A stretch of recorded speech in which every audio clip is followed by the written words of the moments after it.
Hey guys, tonight we begin with medieval vegetables. I know, thrilling, but not these vegetables. So before you get comfortable, take a moment like the video and subscribe, but only if you genuinely enjoy what I do here.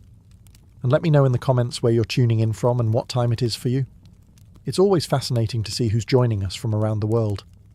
Now, dim the lights, maybe turn on a fan for that soft background hum, and let's ease into tonight's journey together. Purslane was the kind of plant medieval authorities deeply distrusted, not because it poisoned people, caused riots, or worshipped the devil, but because it refused to behave like a proper crop. It didn't line up neatly in rows. It didn't wait for permission. It didn't even pretend to care who owned the land. Purslane simply appeared, like an uninvited guest, who also happens to cook better than you. It thrived in drought. It shrugged at poor soil. It grew in cracks between stones, along roads, in courtyards, and occasionally in places that made people stare at the ground and say, "How is that even possible?" Medieval peasants didn't plant purslane. That would imply effort. They noticed it one day, realized it hadn't died despite everything working against it, and sensibly decided to eat it. This alone placed purslane several steps ahead of most medieval decision-making processes. Nutritionally, purslane was borderline offensive. It was packed with vitamins, minerals, and healthy fats at a time when most diets consisted of bread, regret, and whatever boiled long enough to stop fighting back. It stayed green when respectable vegetables collapsed under the mild pressure of reality. It didn't require fertilizer, irrigation, or motivational speeches. It simply existed, which in medieval agriculture was considered suspicious behavior. And here's where things got uncomfortable. Food was supposed to come from fields. Fields were measured. Fields were taxed. Fields came with obligations. Purslane skipped all of that. It turned roadsides into pantries and walls into grocery stores. No lord assigned it. No priest blessed it. No steward could count it without crouching awkwardly and admitting he'd lost control of the situation. So authorities did what humans always do when confronted with something useful but inconvenient. They called it a weed. Weed is not a scientific term. It is an emotional response. It means this plant works too well and is not respecting the rules. Monastic gardens quietly grew purslane because monks appreciated food that didn't die out of spite. Medical texts praised it. Healers used it. But peasants eating it freely? That felt dangerous. A peasant who didn't need grain was a peasant who didn't panic during shortages. And calm peasants historically make everyone nervous. So purslane wasn't banned loudly. It was ignored aggressively, forgotten deliberately, mocked politely. Because destroying a plant that grows everywhere is hard. Convincing people it's worthless is much easier. And purslane, stubborn as ever, kept growing anyway, waiting patiently for humanity to remember it had made a mistake. Salsify was never flashy. It didn't shout for attention. It didn't grow in proud, visible abundance. In fact, if you judged it by appearances alone, you'd assume it had already failed. Above ground, salsify looked thin, unimpressive, and vaguely apologetic, like a plant that had shown up to the medieval food system knowing it wouldn't be taken seriously. Underground, however, salsify was quietly thriving. Its long, sturdy root plunged deep into the soil, safely tucked away from frost, drought, grazing animals, and the general chaos of medieval farming. While other crops panicked at the first sign of bad weather, salsify calmly continued its business below the surface, collecting nutrients and waiting for someone intelligent enough to dig it up. Medieval peasants figured this out quickly. Salsify didn't need rich soil. It didn't demand constant attention. It didn't collapse emotionally during a cold snap. You planted it once and mostly forgot about it, which made it wildly efficient and, unfortunately, deeply suspicious. Because here's the problem. Medieval agricultural systems loved visible effort. They loved fields that could be inspected, counted, taxed, and admired by passing officials who needed to feel useful. Salsify hid. You couldn't easily assess how much was growing. You couldn't tell who had more. You couldn't panic peasants by threatening their harvest when half of it was literally underground, minding its own business. Even worse, salsify was nutritious. It provided carbohydrates, minerals, and enough sustenance to get people through lean months without begging for grain from centralized stores. This was not the plan.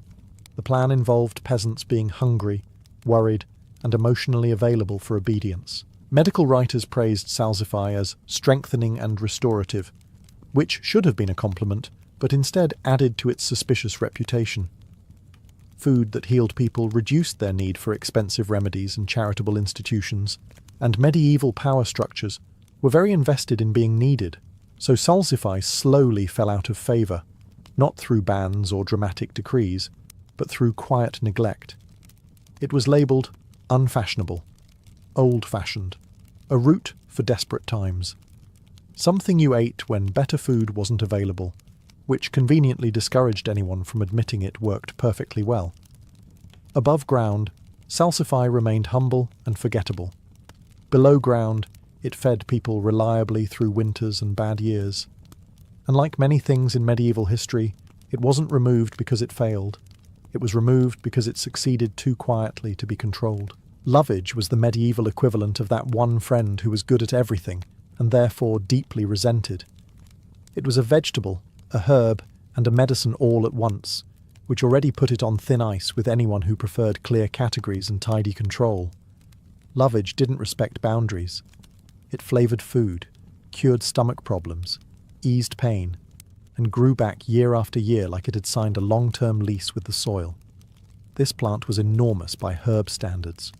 Tall, leafy, confident. You didn't need much of it, because lovage was potent. A little went a long way, which immediately made it suspicious. Medieval systems preferred crops that required constant labour, constant oversight, and constant reminding of who was in charge. Lovage just showed up and did its job. Peasants loved it. It made bland food taste less like punishment. It helped digestion after meals that consisted mainly of bread and optimism. It also reduced reliance on apothecaries, healers, and monastery medicine chests, which was convenient for peasants and awkward for institutions that enjoyed being the sole providers of relief. Medical texts praised lovage openly. It was recommended for bloating, pain, and general bodily distress, which in medieval life was basically everything. Monasteries grew it behind walls, where knowledge could be controlled and dispensed carefully. But peasants growing lovage freely in their gardens, that felt excessive, empowering even. Lovage also had the audacity to improve soil health. It attracted beneficial insects, shaded the ground, and cooperated politely with neighbouring plants. This was not how agriculture was supposed to work. Crops were meant to struggle. Struggle justified hierarchy. A plant that made life easier undermined the narrative. There was also the issue of superstition. Lovage was associated with love, attraction, and emotional well-being, which medieval authorities found unsettling.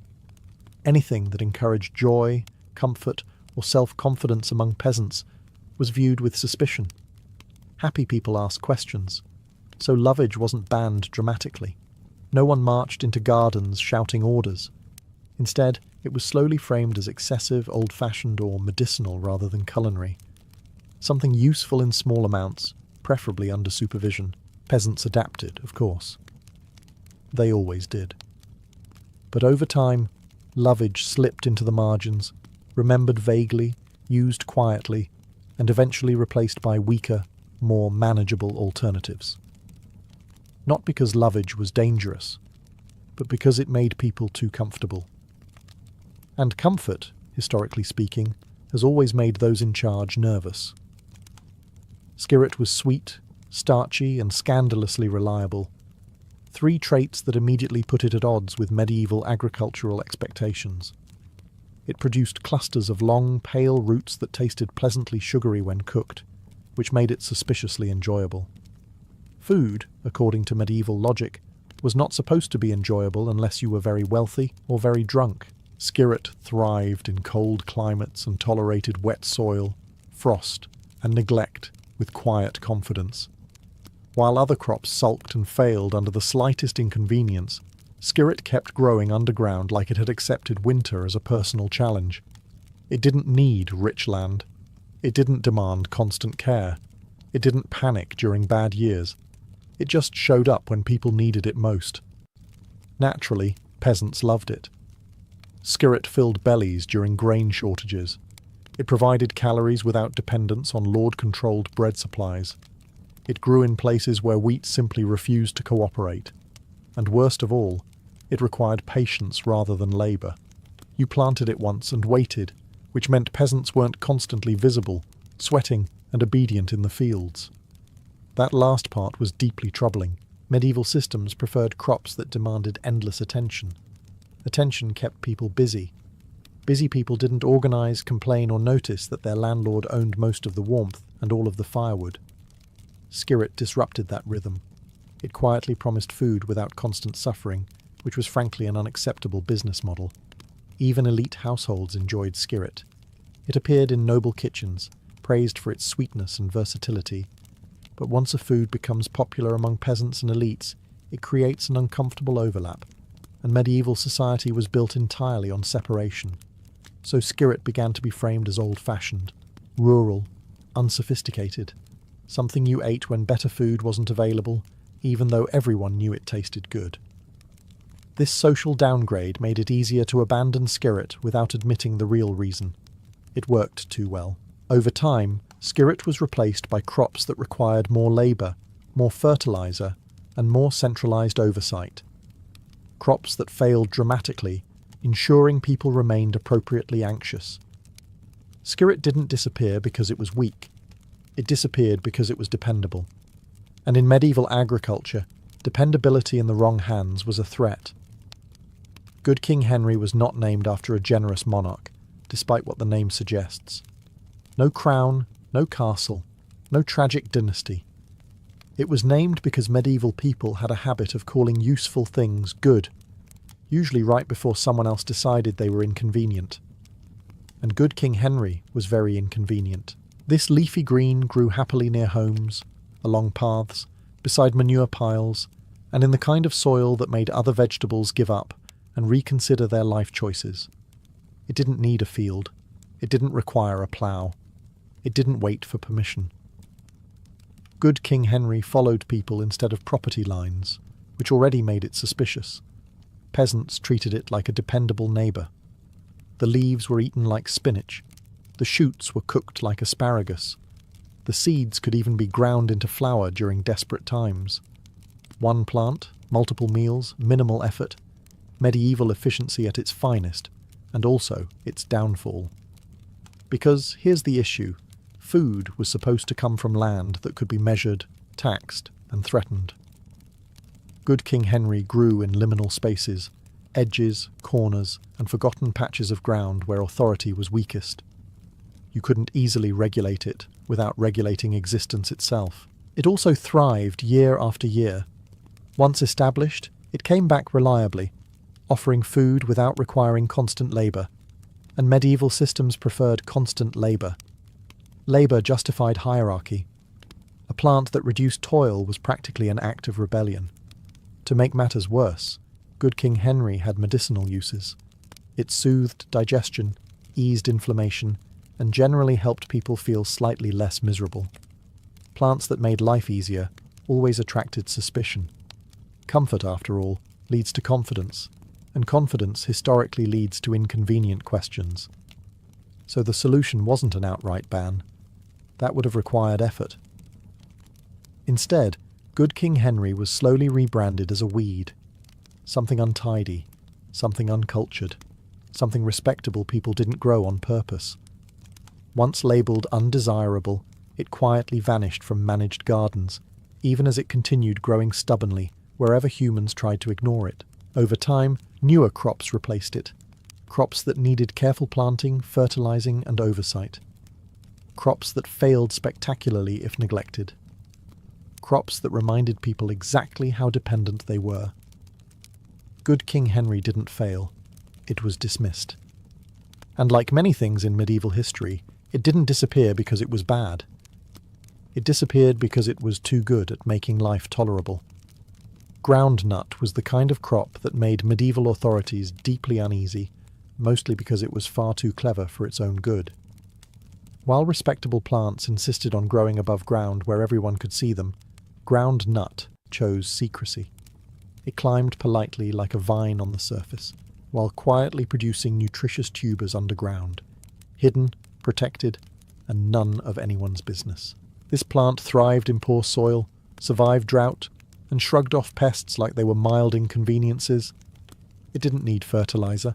It didn't demand irrigation. It didn't require constant supervision, which meant peasants could grow it, harvest it, and eat it without asking for help or approval. Already a red flag. The tubers themselves were rich in protein and calories, which is a dangerous combination when the goal is keeping a population dependent. Grain shortages caused panic. Ground nut reduced panic. Reduced panic led to calm thinking, and calm thinking led to historically inconvenient outcomes. Even worse, ground nut stored well. It could be harvested discreetly and kept hidden underground until needed. This meant it wasn't always visible during inspections. Medieval officials liked crops they could see. Seeing things made them feel in control. Ground nut laughed quietly beneath the soil. Because the plant climbed rather than sprawled, it didn't look impressive. No dramatic fields, no visible abundance, just a modest vine doing its thing while secretly feeding families through hard seasons. Authorities often dismissed it as insignificant, which only helped it survive longer. But that invisibility was also its downfall. Crops that couldn't be easily counted couldn't be easily taxed, and anything that interfered with taxation eventually developed a bad reputation. Ground nut became framed as unreliable, wild, or unsuitable for proper farming, despite doing an excellent job for centuries. Over time, it was replaced by crops that were easier to monitor and easier to fail. Crops that announced their suffering loudly when conditions weren't perfect. Crops that reminded peasants exactly how fragile their food supply was. Ground nut didn't disappear because it was weak. It disappeared because it was discreet, and in medieval systems of power, discretion was unacceptable. Food was supposed to be visible, measurable, and conveniently vulnerable. Ground nut offered nourishment without spectacle, and that, historically, is how useful things quietly vanish. Sorrel was sharp, sour, and unapologetically honest, which already made it a problem. Its lemony bite cut straight through the endless medieval diet of bread, porridge, and quiet despair. One taste and your mouth woke up, your stew improved, and for a brief moment you remembered that food could do more than simply keep you alive. Naturally, this was unsettling. Sorrel grew everywhere. Fields, meadows, woodland edges, roadsides. If the soil existed, sorrel considered it a suggestion rather than a requirement. It thrived in poor conditions, survived frost, and came back year after year with the confidence of a plant that knew no one could stop it. Medieval peasants loved it because it made terrible food tolerable and bad food edible. It also did something far more dangerous. It made spoiled food safer. Sorrel's acidity helped preserve meals and mask unpleasant flavors. When meat was questionable, sorrel helped.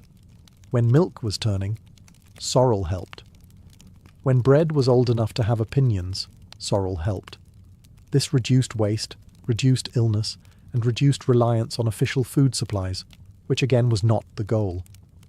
Medieval medical texts praised sorrel for cooling the body, easing fevers, and improving digestion. In other words, it made people healthier. Healthy peasants required fewer remedies, fewer pilgrimages, and fewer charitable interventions.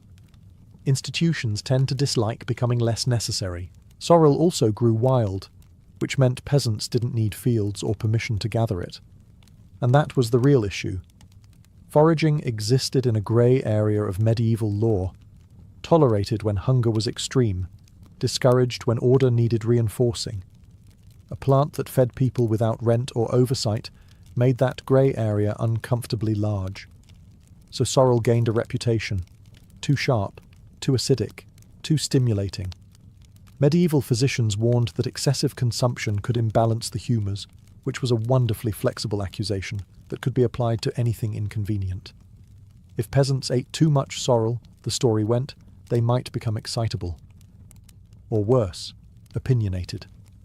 Over time, sorrel was quietly pushed to the margins. It wasn't banned outright. It was reframed as rustic, excessive, or medicinal rather than culinary. Something you used sparingly, if at all. Something associated with hard times rather than everyday life. But sorrel never truly left. It lingered in hedgerows, crept back into pots during lean years, and reminded people that flavour, resilience, and survival often grow together. Sorrel didn't disappear because it was harsh. It disappeared because it made bad conditions easier to endure. And history has never been particularly fond of that. Cardoon looked like a plant that had lost an argument with civilization and decided to grow anyway. Tall, spiky, and aggressively uninviting, it resembled something you'd expect guarding a fortress rather than feeding a family.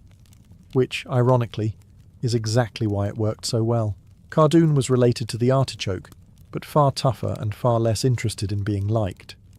It thrived in poor soil, tolerated drought, ignored pests, and grew into massive plants that produced edible stalks and leaves for months. It didn't need pampering. It didn't need fertilizer. It didn't even need encouragement. It just expanded, unapologetically occupying space like it had tenure. Peasants appreciated this. Cardoon provided food when other vegetables failed, especially in dry regions where respectable crops gave up immediately. It stored well, cooked well, and fed entire households with minimal labour. It was, in every sense, inconveniently effective. Authorities, however, saw something else: chaos. Cardoon didn't grow neatly. It didn't respect boundaries. It didn't look civilized. Medieval agriculture preferred plants that stayed in rows, behaved predictably, and visually reinforced the idea that humans were in control. Cardoon did none of that. It looked wild even when intentionally cultivated, which made it deeply unsettling to anyone invested in order. Its size was another problem. Large plants signalled abundance, and abundance in peasant hands made elites uncomfortable. A field of wheat could fail and remind people who controlled grain. A patch of cardoon kept feeding people regardless of weather, which was frankly rude. There was also the matter of aesthetics. Medieval elites valued refinement, and cardoon was anything but refined. It required preparation, peeling, patience. Skills peasants had in abundance. Dismissing it as coarse and unpleasant was easier than admitting it was reliable, so cardoon slowly fell out of favour. It wasn't banned outright, it was ignored, replaced by crops that were easier to manage, easier to fail, and easier to justify controlling. Over time, cardoon became something odd, exotic, or forgotten, despite once being a staple. But cardoon never cared about approval. It continued growing wherever it could, spines out, leaves wide, quietly reminding the world that resilience doesn't need elegance. Cardoon wasn't removed because it was dangerous. It was removed because it didn't behave, and history has always preferred plants, and people, that stay in line. Rampion was a plant that specialised in doing well where expectations were low. Rocky soil, thin earth, neglected fields. Rampion saw these not as obstacles, but as suggestions. While more delicate crops demanded rich land and constant attention, Rampion quietly grew in places that medieval farmers had already written off as useless. Naturally, peasants noticed. Rampion produced edible roots and leaves, which already made it suspiciously generous. One plant, two food sources, minimal labour. In medieval agriculture, generosity without effort raised eyebrows. Rampion didn't need fertiliser.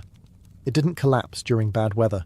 It simply persisted, feeding people in marginal lands where authorities had little interest or control. This independence was the real issue. Rampion allowed communities to survive on land that wasn't closely monitored, taxed, or even claimed. It thrived on edges, literal and political. When people could feed themselves on forgotten hillsides, the entire structure of controlled food production started looking optional. Rampion also required patience rather than constant toil. You planted it, waited, and harvested when ready. This meant peasants weren't endlessly visible in fields under watchful eyes. Medieval systems valued visibility. If people were out of sight, they might be thinking. And thinking historically leads to trouble. There was also the problem of symbolism.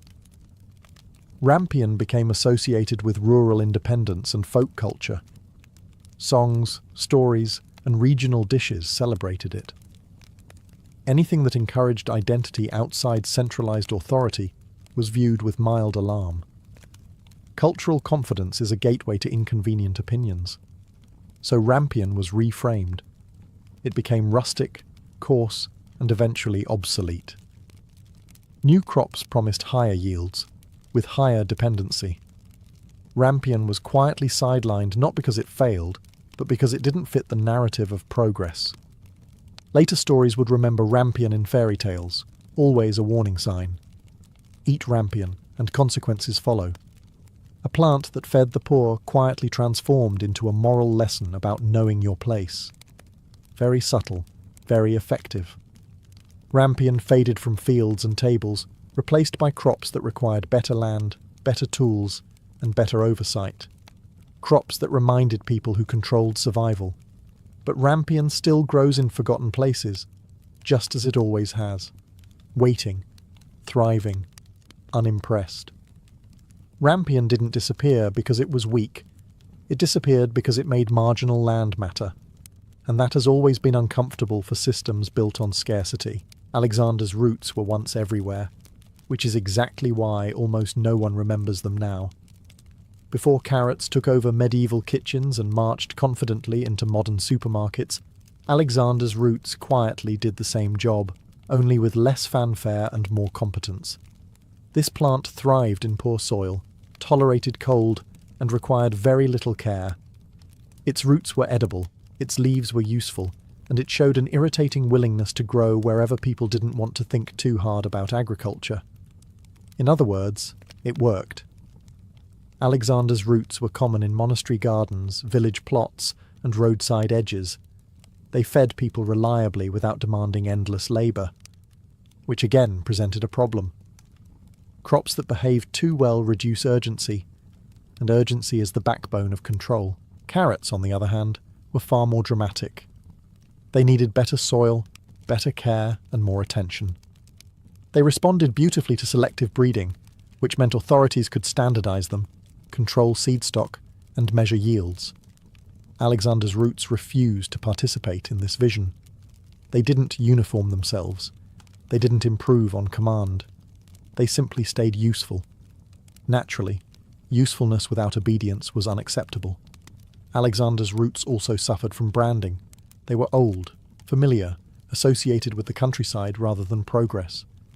As carrots became fashionable, Alexander's roots were framed as outdated, something your grandparents ate when things were bad. No decree required. Social pressure did the work quietly and efficiently. Medical texts still praised Alexander's roots for digestion and nourishment, but culinary fashion moved on. And once a food is no longer fashionable, it becomes expendable.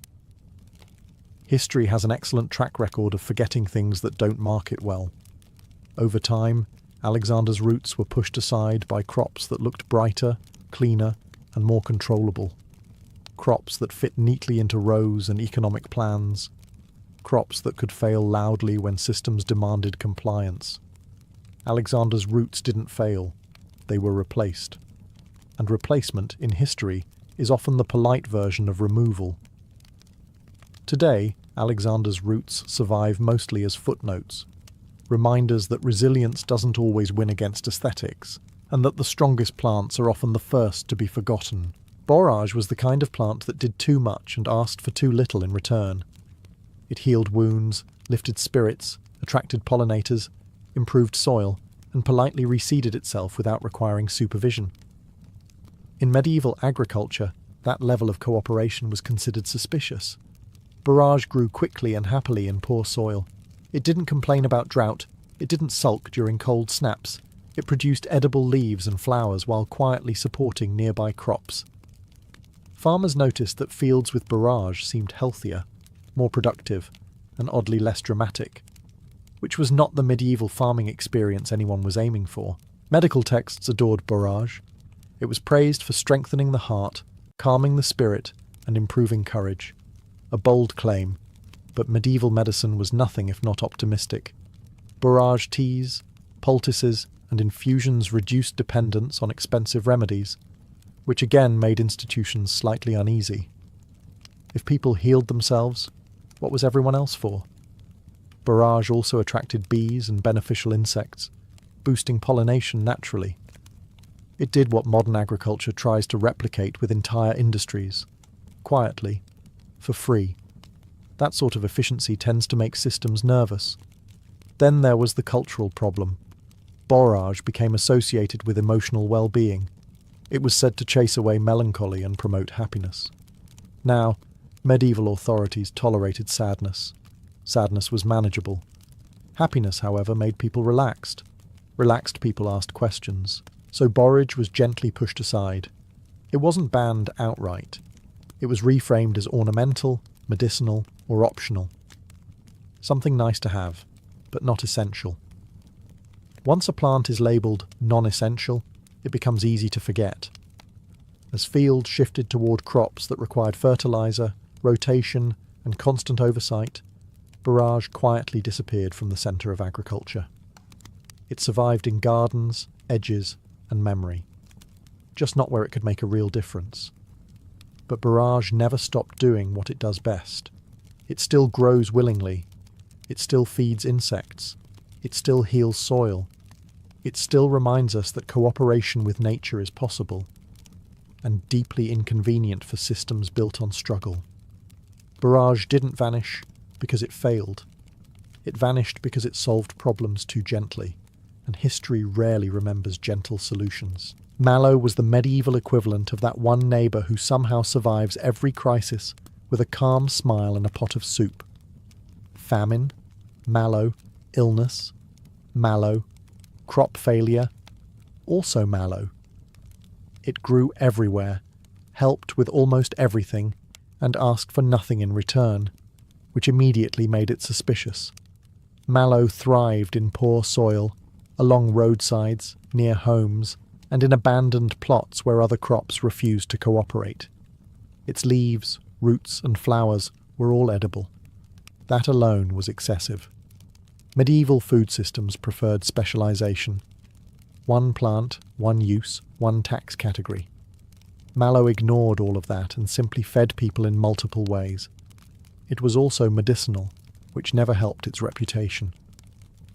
Mallow soothed sore throats, eased digestive trouble, calmed inflammation, and generally reduced the number of reasons people needed to seek help from official healers. A plant that replaced both food and medicine blurred lines. Authorities preferred to keep very sharp. Even worse, mallow was gentle. Its texture softened stews, thickened broths, and made otherwise bleak meals feel intentional. Comfort is dangerous. Comfort makes people feel stable. Stable people do not panic appropriately. Mallow was especially valuable during lean years. When grain stores ran low and fields failed, mallow appeared anyway, quietly filling the gap. It turned forgotten patches of land into emergency kitchens. From an administrative perspective, this was a nightmare. Hunger was meant to be a pressure point.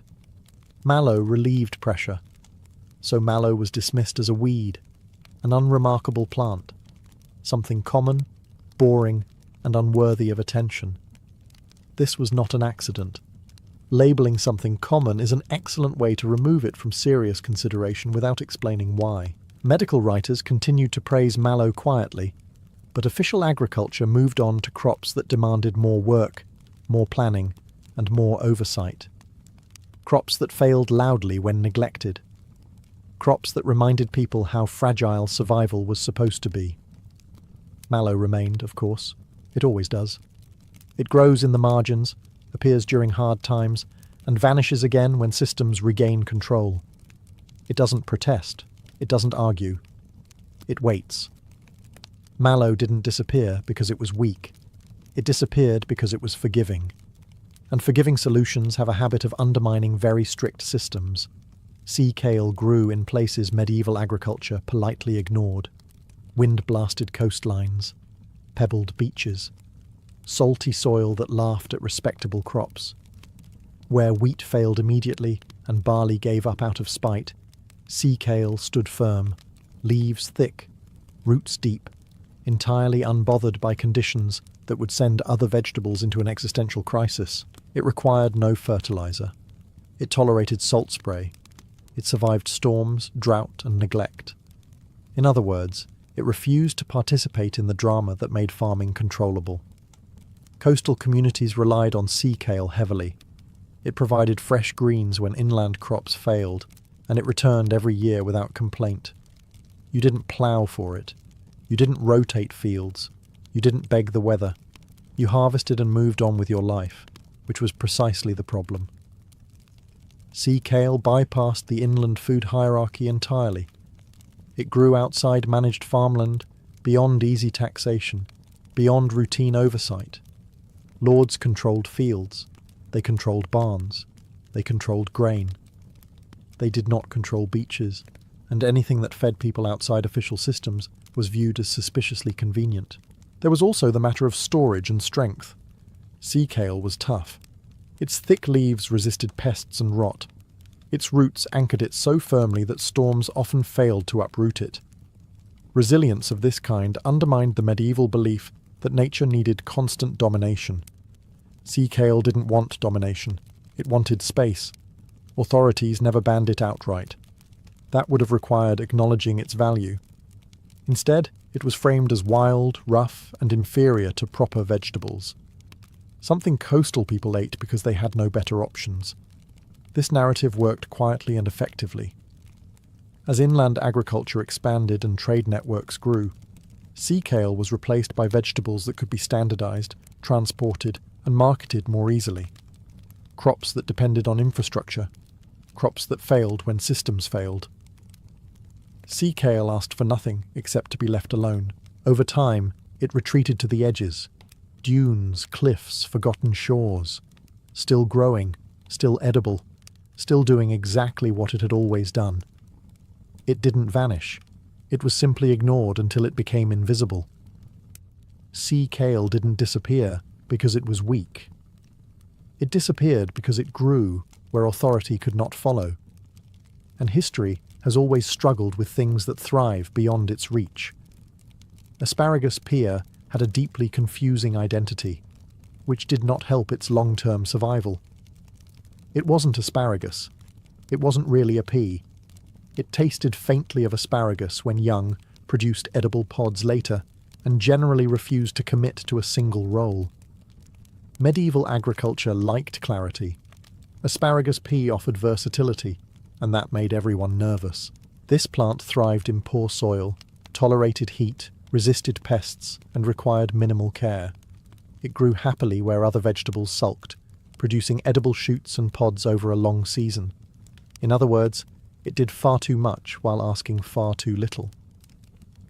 Peasants valued asparagus pea because it filled gaps. When one crop failed, it didn't. When food stores thinned, it helped.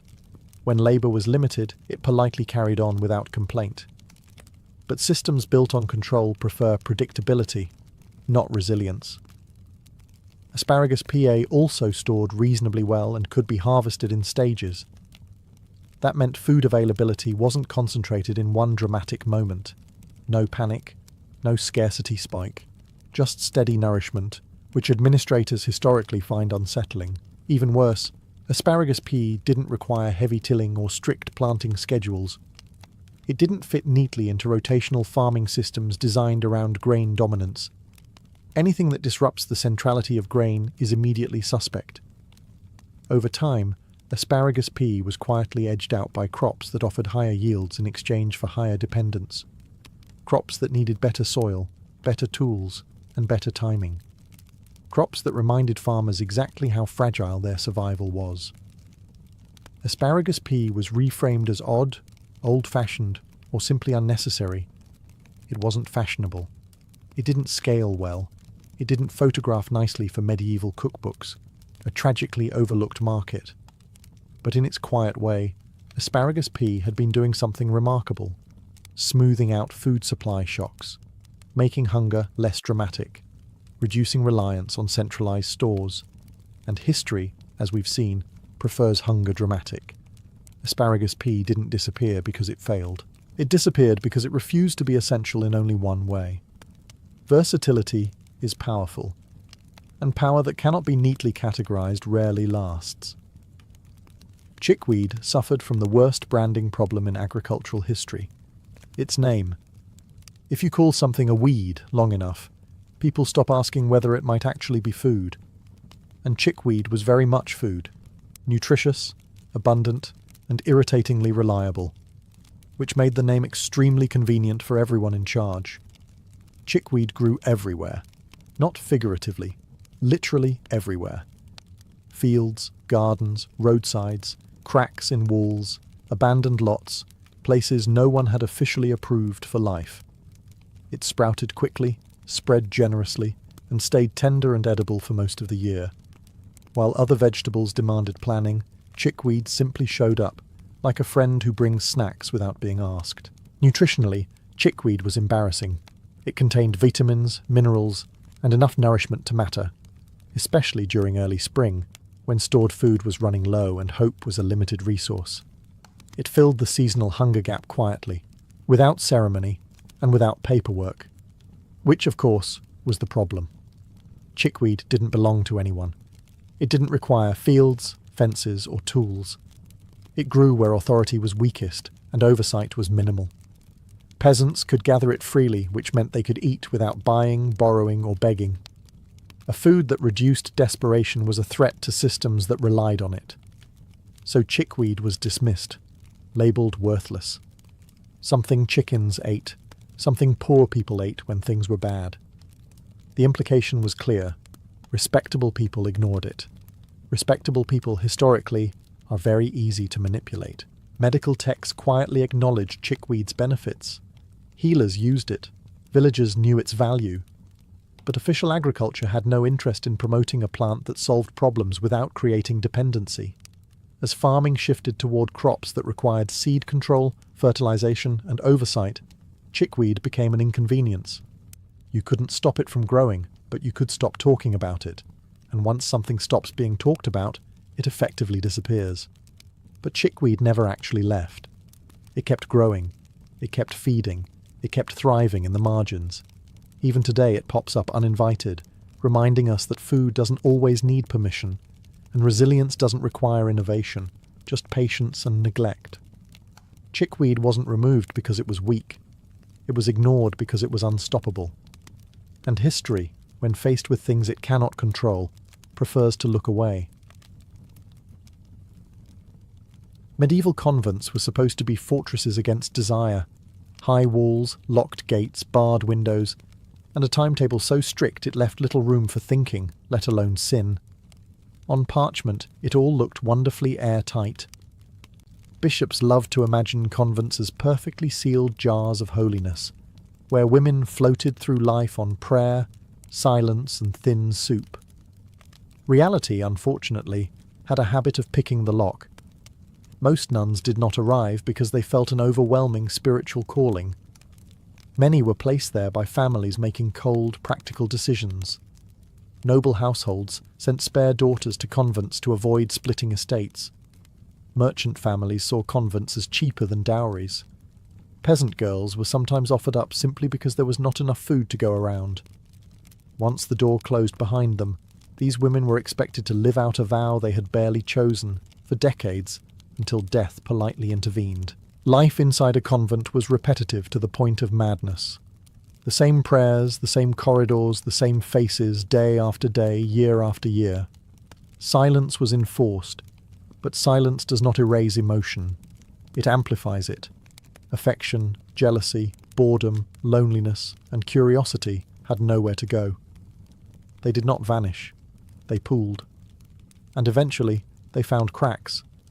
Convents were also not as isolated as church authorities like to claim. Confessors came and went. Priests heard sins in private rooms. Male labourers repaired roofs, dug gardens, and delivered supplies. Messengers carried letters in and out. Some convents sat directly inside towns, sharing walls with ordinary homes. Others had hidden doors, off back corridors or poorly guarded gates used for errands. The idea that no man ever crossed into this world is a comforting fantasy, not a historical one. The church knew this. Church records are filled with anxious warnings, repeated reforms, and increasingly strict rules that read like someone trying to plug a leaking dam with their fingers. When rules multiply, it is usually because people are ignoring them. And they were. Not always dramatically, not always scandalously, but often enough to worry bishops who understood one thing very well. A vow made without choice is a fragile thing. This tension between holy expectation and human reality set the stage for everything that followed. Forbidden relationships did not erupt because convents were immoral spaces. They happened because convents were human spaces, built on an ideal that ignored how stubborn desire can be when locked behind stone walls. When outside contact was limited, emotion had a habit of folding back on itself.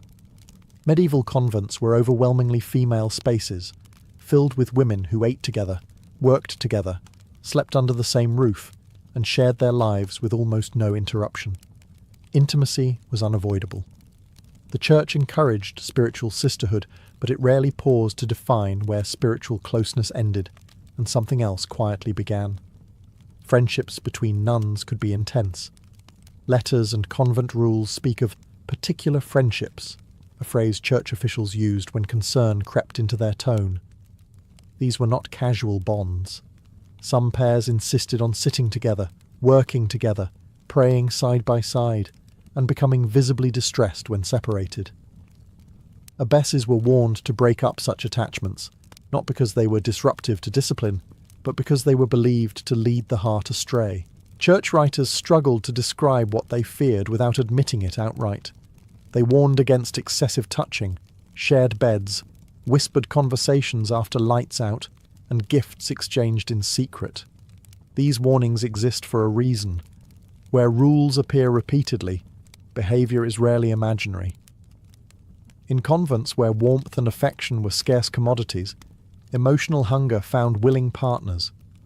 Not all intimacy was sexual, but medieval authorities often assumed it could become so. Emotional bonds were dangerous precisely because they felt harmless at first. Comfort during illness turned into dependency. Shared grief turned into exclusivity. In a world that denied romantic attachment entirely, even small gestures could carry enormous weight. A hand held too long, a private nickname, a glance understood only by two people could feel like rebellion. Punishments varied widely. Some abbesses chose discretion, separating the women quietly and assigning different duties. Others imposed fasting, isolation, or public penance. A few cases escalated to ecclesiastical courts, where records speak in careful, evasive language that avoids explicit detail while making the implication clear enough. The church preferred correction over spectacle, especially when no men were involved, and scandal could be contained within the walls. What makes these relationships striking is not their rarity, but their predictability. Remove men, forbid marriage, enforce silence, and demand lifelong celibacy, and affection does not die. It adapts. Medieval convents did not eliminate desire. They redirected it inward, creating bonds so strong that the church itself worried they might rival devotion to God. If stone walls could be crossed, paper slipped through them even more easily. Letters were the quiet bloodstream of medieval convent life, officially tolerated and carefully regulated, yet endlessly abused. Nuns were permitted to write to family, patrons, and church officials, but correspondence required approval, supervision, and, ideally, complete innocence. What the rules allowed and what actually happened were two very different things. Some letters were harmless enough at first glance. Polite greetings, updates on health, prayers promised in exchange for donations. But hidden beneath respectful language, writers learned to embed meaning.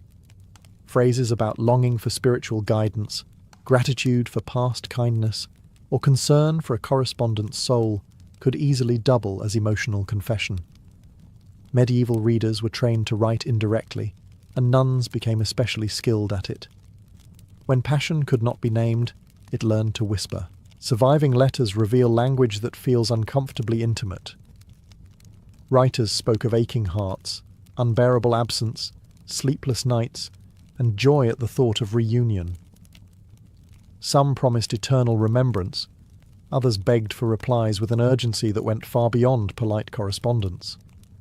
Church authorities noticed.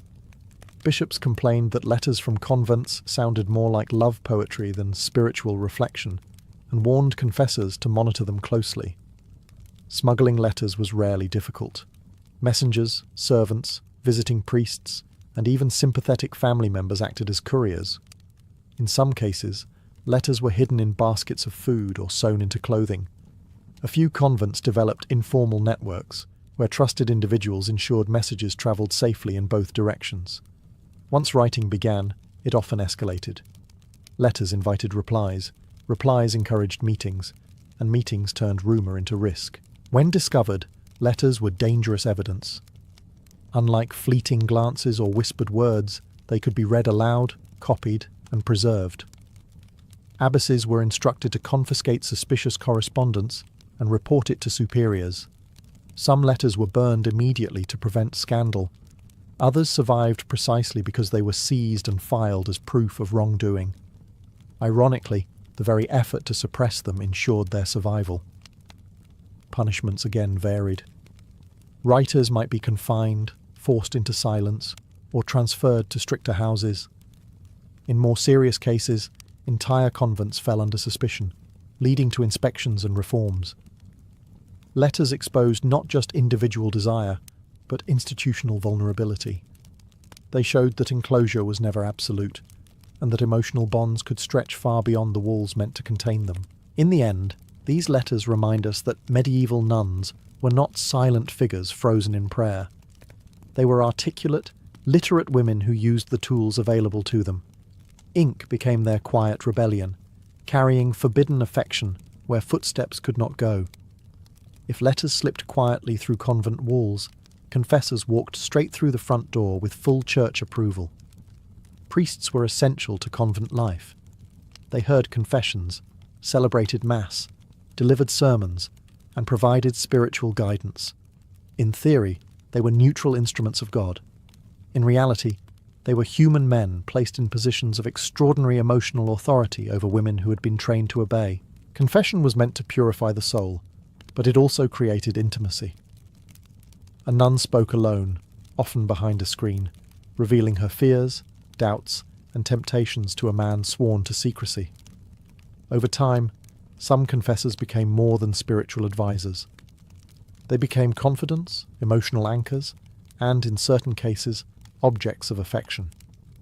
Church writers warned repeatedly that private confession created dangerous familiarity, especially when conducted too frequently or without supervision. The danger worked both ways. Some priests abused their authority, manipulating devotion into dependence. They framed affection as spiritual guidance, or claimed that special bonds were signs of divine favour. Others convinced nuns that obedience to them was obedience to God himself. Medieval church records contain uncomfortable phrases like excessive familiarity and inappropriate consolation, carefully chosen to avoid saying outright what everyone understood. Not every case involved coercion. Some relationships developed slowly, shaped by shared belief, conversation, and emotional vulnerability. A confessor who listened, encouraged, and praised could feel like a lifeline in an enclosed world. For a priest, admiration from a learned, attentive audience may have felt equally intoxicating. When boundaries blurred, both sides risked ruin. The church responded with rules that read like damage control. Confessors were rotated frequently. Some convents required 2 nuns to be present during spiritual discussions. Others limited how often a priest could visit or banned private meetings altogether. These measures were not theoretical. They were reactions to repeated scandals that refused to disappear. When relationships were uncovered, consequences were severe. Priests could be stripped of office, reassigned, or imprisoned in monasteries. Nuns faced penance, isolation, or transfer to harsher houses. In extreme cases, entire convents were accused of corruption, leading to inspections that turned spiritual homes into crime scenes. What made these relationships especially troubling to church authorities was not just sexual misconduct, but the collapse of hierarchy. A confessor crossing boundaries threatened the very structure of obedience on which convent life depended. The thin line between guidance and control proved easier to cross than the church ever wanted to admit. For church officials, rumours of affection could be managed. Letters could be burned, friendships broken up, priests reassigned. Children, however, were far harder to explain away. And yet, medieval records make it painfully clear that pregnancies did occur inside convent walls. Rare, carefully concealed, but devastating when discovered. A pregnant nun represented undeniable proof that enclosure had failed. The question was not only how it happened, but how many people must have known. Concealment required cooperation. Fellow nuns, servants, midwives, and sometimes even abbesses became silent participants. Loose habits, restricted movement, and claims of illness bought time. In some cases, childbirth happened in secrecy at night, with trusted helpers sworn to silence. What happened to the children depended entirely on circumstance. Some infants were quietly sent away to be raised by relatives, placed with sympathetic families, or abandoned at foundling hospitals. Others disappeared from the record entirely, leaving historians to suspect outcomes that were never written down. A few convents developed disturbingly efficient systems for removing evidence before it could reach church authorities. When pregnancies were exposed, punishment could be brutal.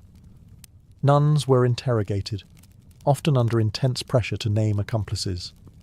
Fathers, if identified, faced their own penalties, though records show women bore the heavier burden of shame. Some nuns were expelled and forced into public penance. Others were locked into stricter convents, their lives reduced to silence and isolation. In extreme cases, ecclesiastical courts imposed lifelong imprisonment.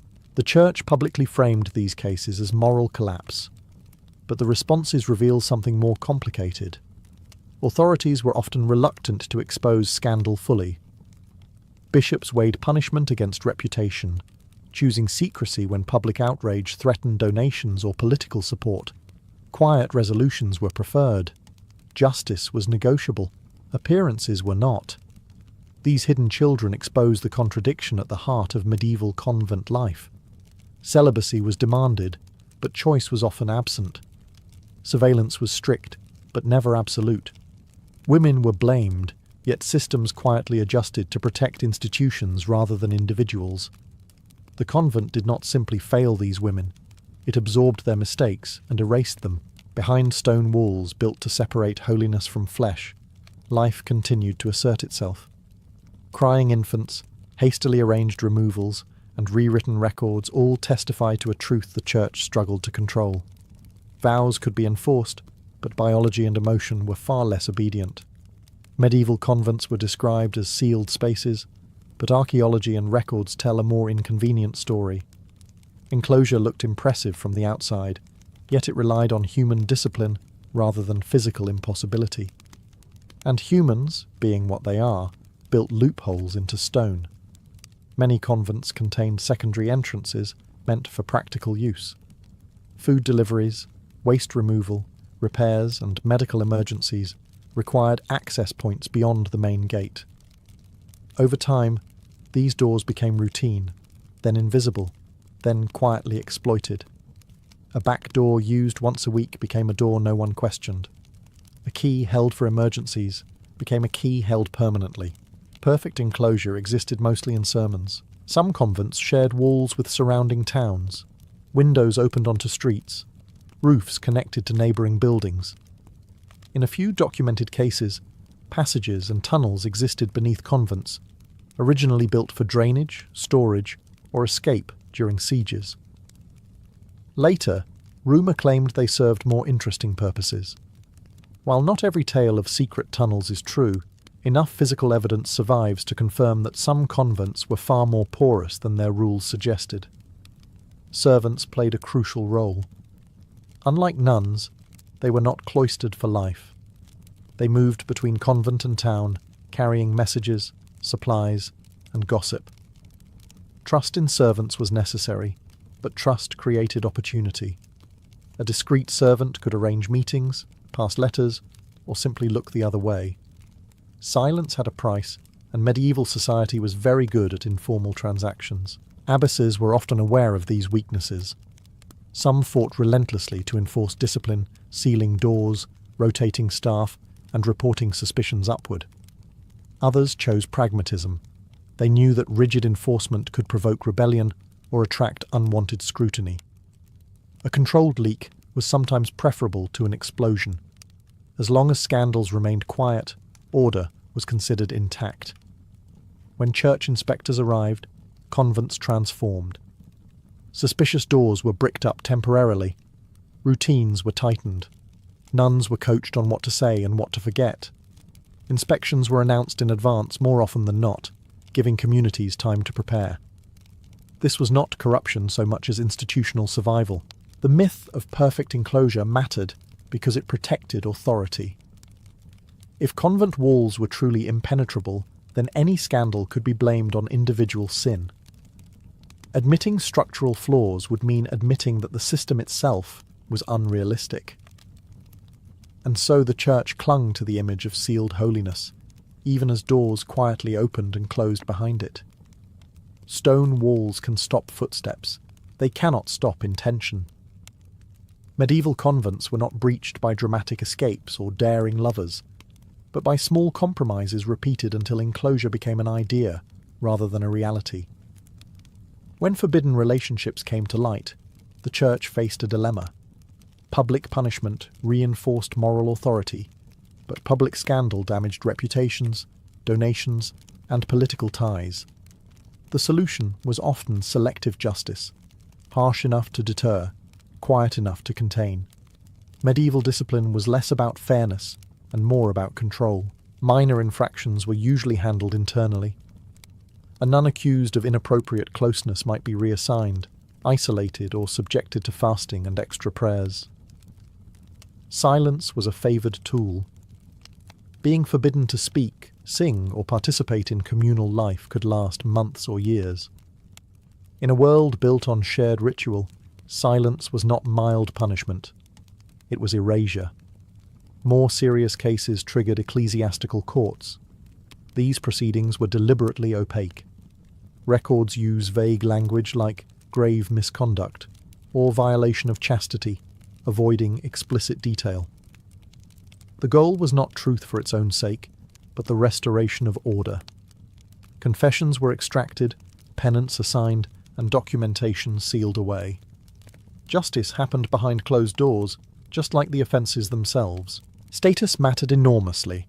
A well-connected convent with noble patrons often received gentler treatment than a poor rural house.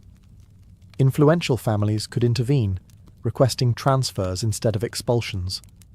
Abbesses from powerful lineages negotiated directly with bishops. Meanwhile, lower-status nuns faced harsher outcomes, sometimes becoming convenient examples of moral decay. Men, when involved, were punished differently. Priests might be reassigned, quietly disciplined, or sent to another monastery. Public disgrace was rare unless the scandal had already escaped containment. Women bore the visible consequences. Their bodies provided evidence. Their reputations were easier to sacrifice. The imbalance was neither accidental nor hidden, nor silence extended beyond punishment. Witnesses were discouraged from speaking. Letters were destroyed. Children were removed. Memories were managed. The goal was not only to stop behaviour, but to eliminate narrative. A scandal forgotten was a scandal resolved. Ironically, this culture of silence made repetition more likely. Without open acknowledgement, patterns went unexamined. Reforms addressed symptoms rather than causes. Rules multiplied. Surveillance increased. Yet the underlying pressures remained unchanged. Punishment in medieval convents was less about morality than maintenance. The church did not need perfect purity. It needed plausible purity. As long as walls appeared intact and voices stayed quiet, the system could continue. Those who broke that silence paid the price, not for what they did alone, but for what their exposure threatened to reveal. Every major scandal sparked reform. New rules were written, inspections intensified, and sermons thundered about discipline and decay. From the outside, it looked like decisive action. From inside the convents, it felt like déjà vu. Reform did not remove desire. It merely forced it to adapt. The church repeatedly tightened enclosure. Grills were reinforced, windows were screened, visiting hours were shortened, confessors were rotated more frequently. Yet each reform revealed the same uncomfortable truth. The system depended on constant vigilance, and constant vigilance eventually failed. Human fatigue proved more reliable than divine regulation. Some convents collapsed entirely under scandal. When accusations multiplied or evidence became impossible to bury, houses were dissolved. Nuns were scattered to other institutions, their community erased as if it had never existed. Official explanations spoke of corruption or spiritual weakness, never structural failure. Blame stayed safely individual. Other scandals escaped into popular imagination. Ballads, rumours, and satirical stories circulated about lustful nuns, secret lovers, and midnight meetings. These tales often exaggerated reality, but their persistence mattered. They reflected widespread awareness that convents were not the sealed sanctuaries the church claimed. The public knew. The clergy knew the public knew. Everyone pretended otherwise. Ironically, these stories hardened expectations.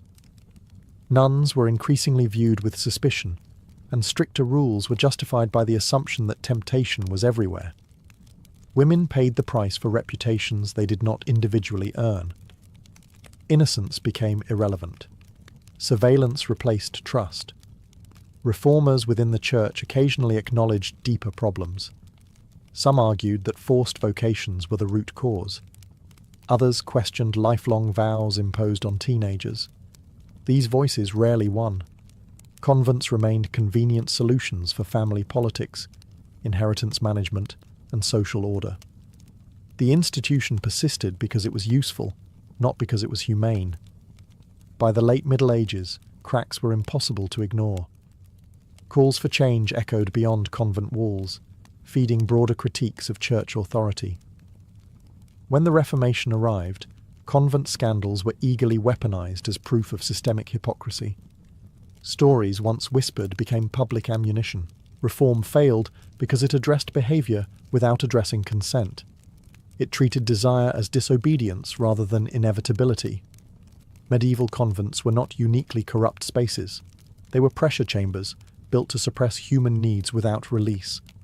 Scandal did not destroy convents overnight, but it weakened the illusion holding them together. And once that illusion cracked, it never fully recovered.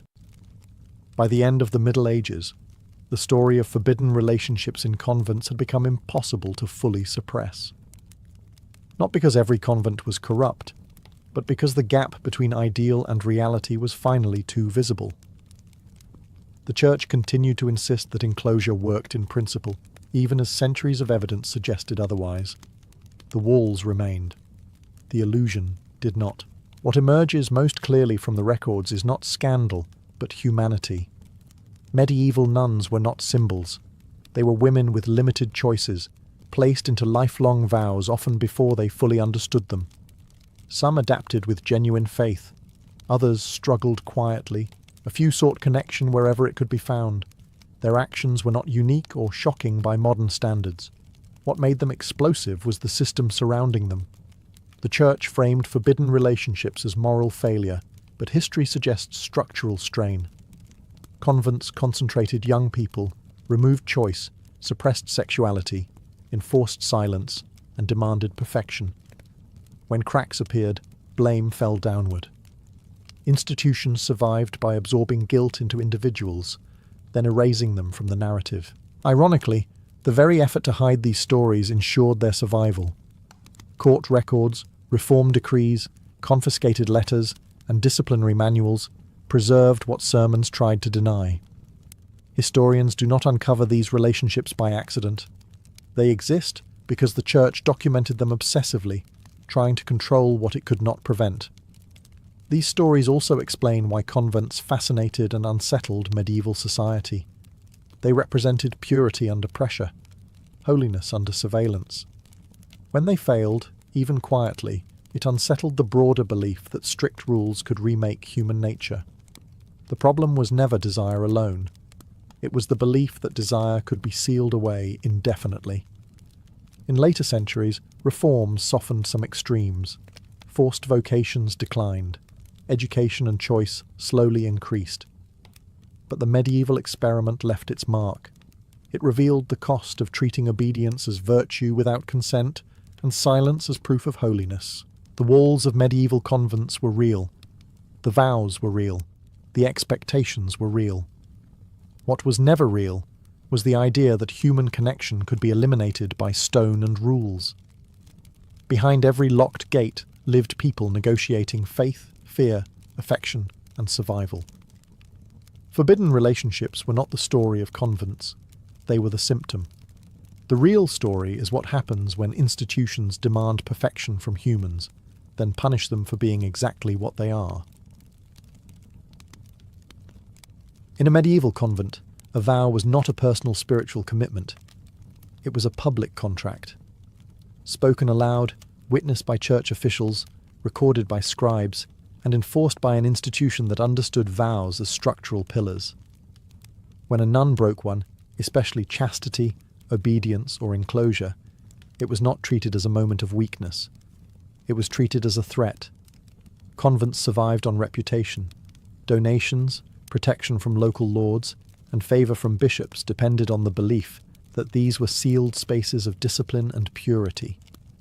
One broken vow suggested that the walls were not working, that the rules were failing, and that authority was slipping. This is why punishment was rarely quiet or gentle. Discipline was designed not just to correct the individual, but to reassure everyone else that control still existed.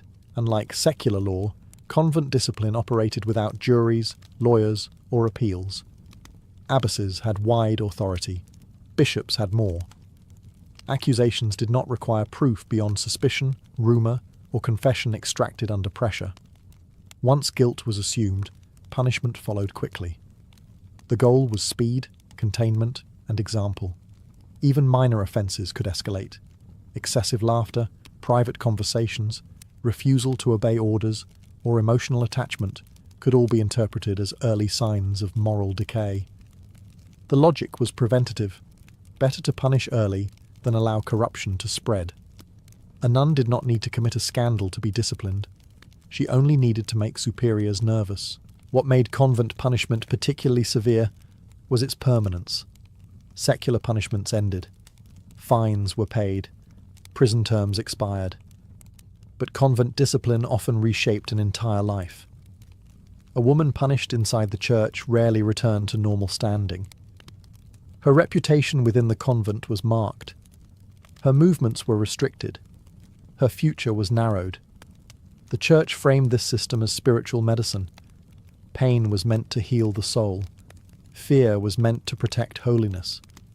But the structure reveals another function entirely. Punishment was a tool of maintenance. It preserved hierarchy, silence, and obedience in an environment where consent was often absent. To break a vow was to expose a crack in the system. Punishment existed to seal that crack quickly, even if it meant crushing the person who revealed it. In medieval convents, discipline was not about forgiveness. It was about control, and control was considered sacred. When convent authorities wanted to break a nun without drawing public attention, they turned to isolation. Solitary confinement was one of the most effective and commonly used punishments, precisely because it left no visible marks. A nun could be removed from communal life and effectively erased while still remaining physically inside the convent. Isolation cells varied widely, but few were humane. Some were small rooms at the edge of the convent, others repurposed storage spaces, and some were little more than stone closets. Light was limited. Heat was unreliable. In colder regions, winter confinement could be physically dangerous. A straw mattress, a wooden stool, and a prayer book were often all that remained. Silence was strictly enforced. The punished nun was forbidden to speak except in prayer, and sometimes not even then. Meals were passed through doors or left on the floor. Confession, if allowed, was brief and controlled. Human contact was minimized to the point where days blended into one another. This was not accidental. Medieval discipline understood silence as both penance and pressure. The Church described solitude as spiritually cleansing. Alone with God, the sinner was meant to reflect, repent, and reform. In practice, the effect was often psychological collapse. Nuns accustomed to structured routine and communal worship suddenly faced emptiness. The mind, deprived of stimulation, turned inward. Anxiety, despair, and hallucinations were not uncommon, though rarely recorded as such. Isolation also served a symbolic function.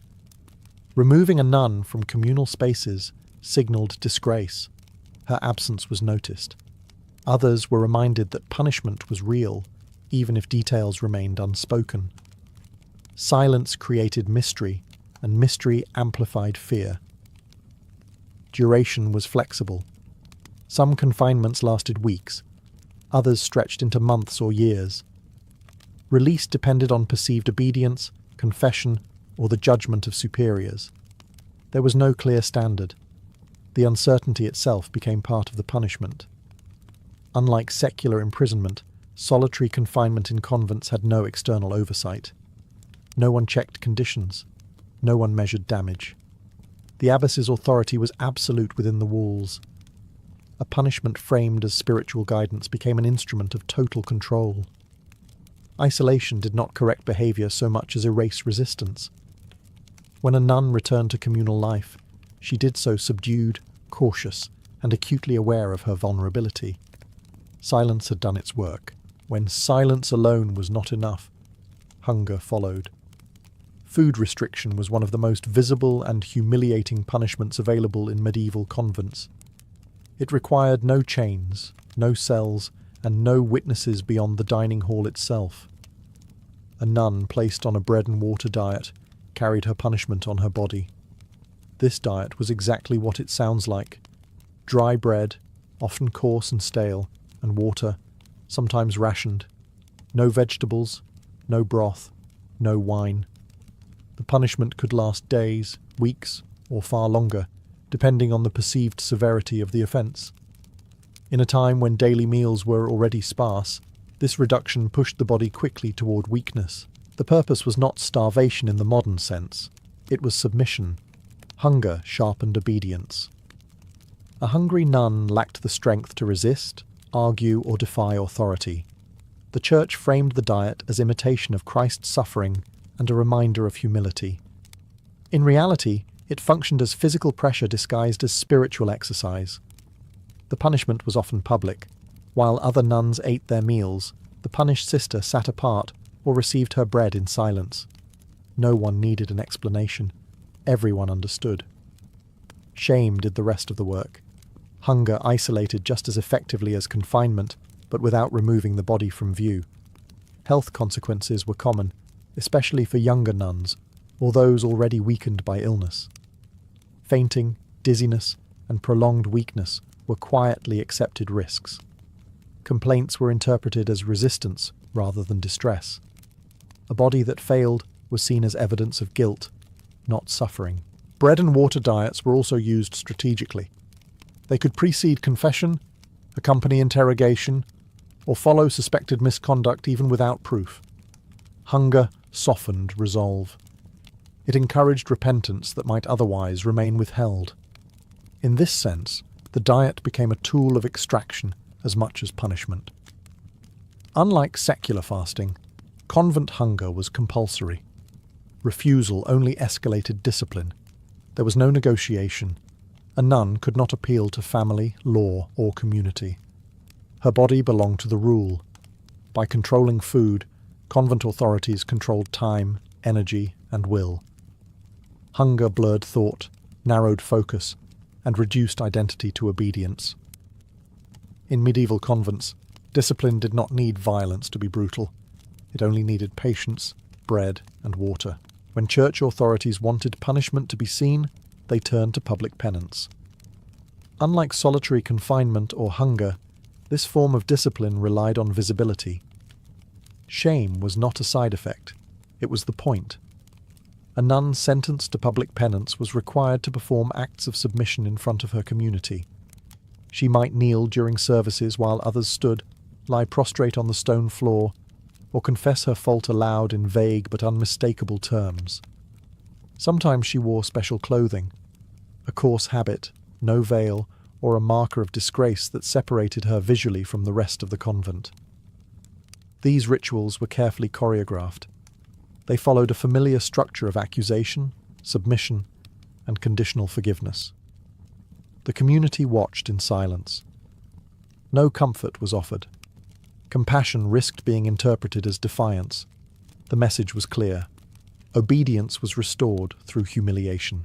Public penance reinforced hierarchy. The abbess or superior occupied a position of authority, dispensing mercy after submission was demonstrated. Forgiveness was granted from above, not negotiated. Even when a nun had already suffered confinement or hunger, public penance served as a final confirmation that she had been broken and reintegrated under control. The psychological impact was lasting. Reputation in a convent mattered deeply. Communal life depended on trust, cooperation, and shared ritual. Public humiliation fractured that trust. A punished nun carried her disgrace long after the ritual ended. Glances lingered. Conversation stopped when she approached. Silence followed her through corridors. In theory, public penance was meant to cleanse both sinner and community. In practice, it often reinforced fear. Witnessing punishment reminded every nun that her safety depended on compliance. Even innocent behavior became cautious. Affection was restrained. Speech was measured. The system policed itself through memory. Public penance was also selective. Well-connected convents sometimes minimized it to avoid scandal. Powerful families negotiated discretion. Poorer nuns, lacking protection, were more likely to be made examples of. Justice followed status. By turning discipline into ritual, the church transformed punishment into theatre. The body became the stage, shame the lesson, and silence the applause. In medieval convents, public penance did not just correct behaviour. It taught everyone watching exactly how fragile their place truly was. When convent authorities decided that a nun could no longer be trusted, but also could not be released, they imposed one of the harshest penalties available: permanent enclosure. This punishment did not involve chains or public spectacle. It was quieter, colder, and far more final. Permanent enclosure meant that a nun remained inside the convent for life, stripped of privileges and freedom within the very space that was supposed to offer refuge. Unlike ordinary cloistered life, this form of enclosure was restrictive even by monastic standards. Movement was limited. Participation in communal activities was reduced or denied. Contact with others was tightly controlled. Some women were confined to specific wings of the convent, forbidden to enter the choir, refectory, or garden at the same time as others. They prayed alone. They ate alone. They worked alone. The convent remained around them, but they were no longer part of it. This was not exile. It was containment. The logic behind permanent enclosure was simple. Expelling a nun risked scandal. Releasing her into the secular world raised questions. Keeping her inside, hidden and controlled, solved both problems. The institution remained intact. The transgression disappeared from view. For the punished nun, the effect was devastating. There was no end date, no promise of restoration. Unlike temporary penance, permanent enclosure offered no narrative of redemption. It assumed failure was irreversible. Life narrowed to routine without community, faith without fellowship.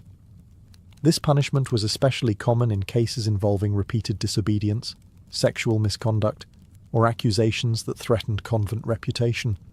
Whether guilt was proven mattered less than risk. A woman perceived as unstable, defiant, or dangerous to order could be quietly removed from view forever. Church records rarely describe the emotional impact. They did not need to.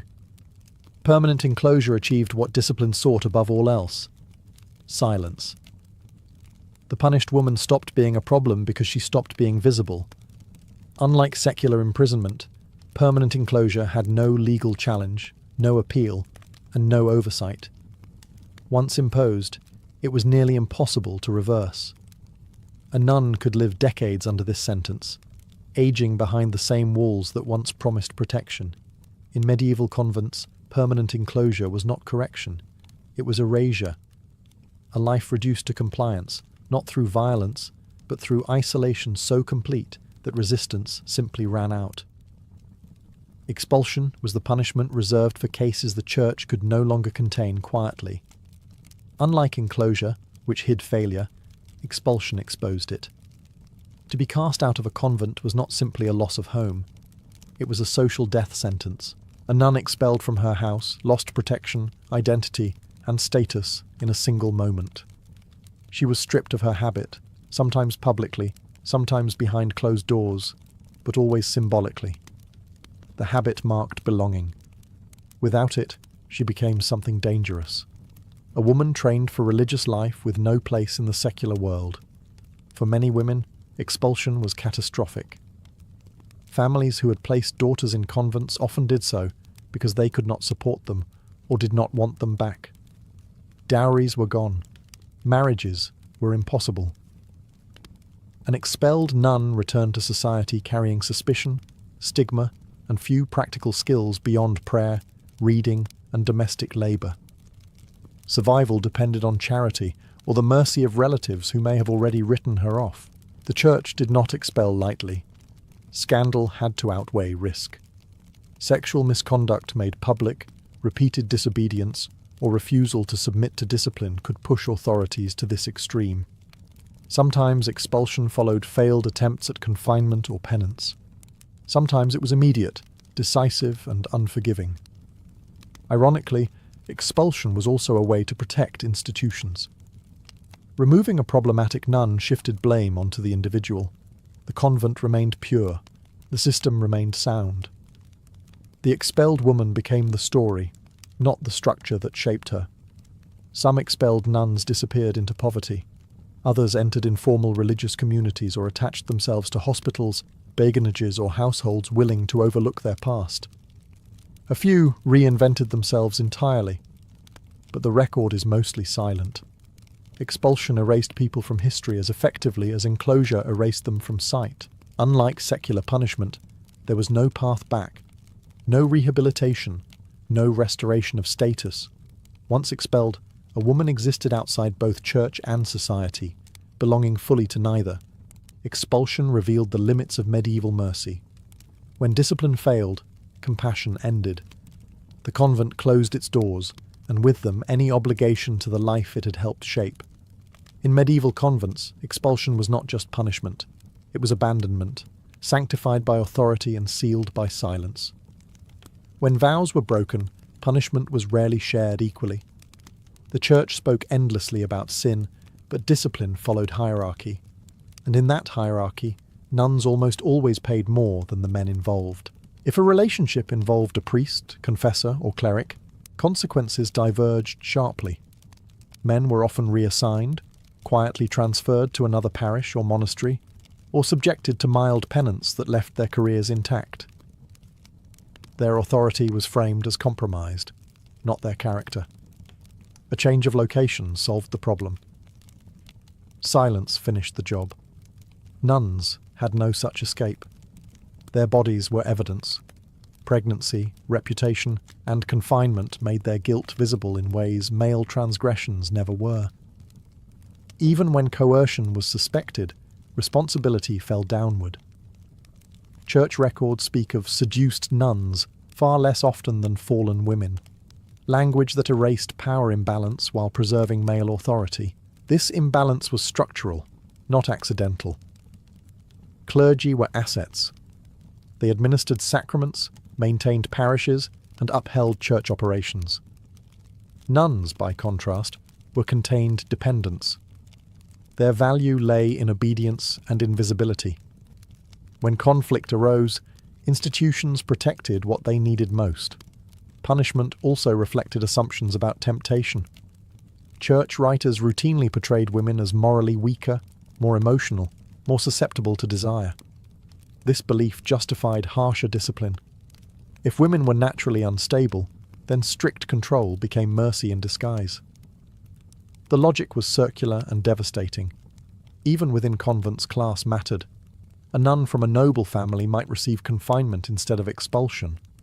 Her relatives could intervene, negotiate, or apply pressure. Poor nuns lacked such shields. They became convenient examples of disorder. Absorbing punishment meant to reassure authority. The injustice extended beyond discipline into memory. Men involved in scandals often vanish from records, unnamed and untraced. Women remain documented in painful detail, their punishment preserved while male responsibility fades. History remembers imbalance because the system recorded it. Unequal punishment was not a flaw in convent discipline. It was one of its core features. Control worked best when fear flowed in one direction. By ensuring that nuns bore the full weight of transgression, the Church maintained hierarchy, protected reputation, and reinforced obedience. In medieval convents, justice was not blind. It knew exactly who it could afford to lose. One of the most striking aspects of convent punishment is how often it exceeded the severity of secular justice. Outside the cloister, even serious offences were governed by defined laws, time limits, and, in some cases, negotiation or pardon. Inside the convent, discipline was open-ended, absolute, and insulated from outside scrutiny. A woman accused in a town court could appeal to family, local custom, or even flee. A nun could do none of these. Once enclosed, she lived under a parallel legal system where abbesses and bishops acted as judge, jury, and executioner of social life. Punishment was not measured in days or fines, but in obedience and submission, concepts with no clear endpoint. Secular prisons were harsh, but they were understood as punishment. Convent discipline was framed as correction. This distinction mattered. Because punishment was described as spiritual medicine, there was no obligation to limit its duration or severity.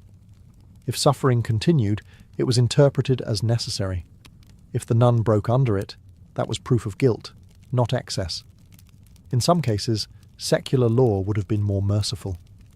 A woman accused of sexual misconduct outside a convent might face public shame or a fine, but she retained mobility and the possibility of rebuilding her life. A nun faced lifelong enclosure, erasure, or abandonment. The Church punished not just the act, but the identity. This harshness was intentional. Convents relied on discipline to maintain the illusion of sanctity. If vows could be broken without devastating consequences, the entire system weakened. Severity preserved fear, and fear preserved order. Ironically, the Church's insistence on internal discipline sometimes shielded nuns from secular violence, but at the cost of freedom. A nun avoided public execution or corporal punishment only by submitting to a quieter, longer suffering behind walls. Mercy and cruelty were entangled. The absence of oversight made abuse easy. There were no inspections focused on well-being, only on obedience. Complaints were treated as defiance. Appeals disappeared into hierarchy. Discipline became self-justifying. Compared to secular law, convent punishment was invisible, indefinite, and unchallengeable. It left no public record of cruelty, only obedient silence. And in many ways, that made it far more effective. The cloister promised protection from the world. For punished nuns, it delivered something else entirely, a justice system with no exit. At the end of every punishment stood the same unspoken goal: fear. Medieval convent discipline was not designed to create moral insight or healing. It was designed to prevent repetition. And fear, carefully cultivated, proved more reliable than faith alone. Each punishment, whether isolation, hunger, humiliation, enclosure, or expulsion, served a dual purpose. It corrected the individual and educated the community. Nuns learned not only what was forbidden, but what would happen if they crossed invisible lines. Details were rarely discussed openly, but consequences were understood through absence, silence, and whispered knowledge. Fear reshaped behavior long before any vow was broken. It limited friendships, it moderated speech, it discouraged emotional attachment. Nuns learned to regulate themselves, not because they fully agreed with the rules, but because deviation was dangerous. Discipline worked best when it no longer needed to be applied. This system also preserved institutional stability. By making punishment unpredictable and severe, authority remained unquestioned. The abbess did not need to threaten. Her power was already internalized. Obedience became instinctive. The tragedy is that fear outlived guilt. Even nuns who never broke their vows lived under constant self-surveillance. Joy became suspicious. Affection became risky. Silence became safety. The convent produced compliance not through holiness, but through anxiety. Church writers celebrated this as order. Historians see it as control. The system functioned, but at a human cost rarely acknowledged in contemporary records. Pain left no scars that could be inspected. Fear left no documents. It lived in behavior. Punishment in medieval convents was not exceptional. It was foundational. It shaped daily life, relationships, and identity. The threat mattered more than the act. Most nuns obeyed not because they were saints, but because they understood the alternative. In the end, convent discipline reveals something uncomfortable. Institutions that demand perfection often rely on fear to sustain it. The walls held, the rules endured. But what they protected was not purity alone. It was authority, maintained by the quiet understanding that breaking a vow could cost everything. In antiquity, love was rarely treated as something soft or sentimental. It was understood as a force that disrupted households, bent reason, and ruined carefully arranged lives. Desire was not romanticized as destiny. It was feared as chaos. Ancient people did not ask whether love was beautiful. They asked how to survive it, control it, or weaponize it. Greek and Roman writers described love as an illness that entered the body without permission. Plato compared it to madness. Physicians wrote about lovesickness as a genuine medical condition, complete with symptoms: insomnia, loss of appetite, obsession, trembling, and melancholy. If love could make the body sick, then it could also be treated. This belief laid the foundation for aphrodisiacs, charms, and elixirs meant to ignite, redirect, or intensify desire. Attraction was thought to operate on multiple levels at once. It flowed through bodily fluids, breath, scent, and heat. It was influenced by the gods, especially Aphrodite, Eros, and later Venus and Cupid, who were believed to strike without warning. When divine forces were involved, human intervention felt not only justified, but necessary. If the gods caused love, humans would counter them with ingredients, rituals, and formulas. This made love deeply practical. Marriage was often arranged. Affairs were dangerous. A failed seduction could mean social ruin, while a successful one could shift inheritance, alliances, or power.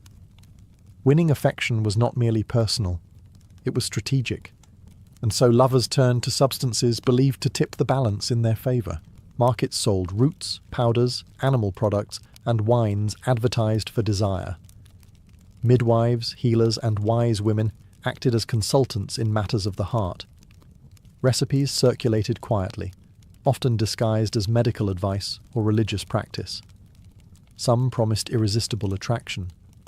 Others claimed to restore fading passion or bind a lover permanently. What mattered was not whether these substances actually worked by modern standards. What mattered was belief. If desire was physical, then ingesting the right thing made sense. If attraction was magical, then ritual mattered as much as chemistry. Love became something that could be brewed, swallowed, worn, or whispered into existence. In a world without romantic certainty, aphrodisiacs offered hope. They gave lovers the illusion of control over something terrifyingly unpredictable. Love, in antiquity, was not trusted. It was managed. Few aphrodisiacs in antiquity inspired as much fascination and fear as mandrake. This twisted root, often resembling a human body, occupied a strange space between medicine, magic, and nightmare. To ancient eyes, mandrake did not merely look alive. It behaved as if it were. Greek and Roman writers believed mandrake carried potent sexual and emotional power. Its shape suggested human anatomy, which made it an obvious candidate for influencing desire. According to sympathetic magic, like affected like. A root shaped like a body could act upon the body. Mandrake was believed to awaken lust, restore fertility, and bind lovers together with almost irresistible force. Harvesting it was considered dangerous. Legends warned that mandrake screamed when pulled from the earth, a sound so deadly it could kill the listener. To avoid this fate, elaborate rituals were prescribed. Dogs were sometimes tied to the root and encouraged to pull it free, while the harvester stood at a safe distance, preferably with ears covered. Whether anyone actually believed the scream was lethal mattered less than the ritual itself. Fear amplified belief. Once obtained, mandrake could be prepared in multiple ways. It was dried and ground into powders, steeped in wine, or mixed into ointments. Small doses were believed to arouse desire or induce deep sleep. Larger doses were known to be dangerous. Ancient physicians were aware that mandrake could cause hallucinations, paralysis, and even death. This only enhanced its reputation. A substance powerful enough to harm must also be powerful enough to seduce. Mandrake blurred the line between love potion and poison. This ambiguity made it useful in both seduction and control. Some recipes aimed to inflame passion. Others aimed to dull resistance. The difference was often a matter of dosage, not intention. Love, in this context, was not always mutual. Women were frequently associated with mandrake use, especially in literary sources written by men. The root became a symbol of dangerous female knowledge, a plant linked to sexuality, reproduction, and manipulation. Yet men sought it just as eagerly, hoping to reclaim virility or secure affection. Mandrake's power lay as much in its myth as in its chemistry. It represented the ancient belief that desire could be summoned through the earth itself. Love, like the root, had to be dug up, wrestled from the ground, and handled carefully, or it would turn on you.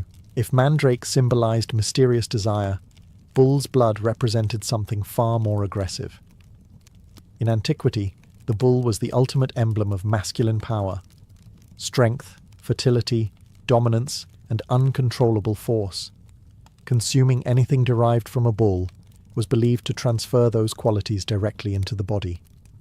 Blood, the essence of life itself, was thought to be especially potent. Ancient sources mention bull's blood in unsettling ways. Some texts describe it as a powerful aphrodisiac, capable of igniting overwhelming sexual drive. Others warn that it was deadly poison. Both ideas existed side by side, and this contradiction did not weaken belief. It strengthened it.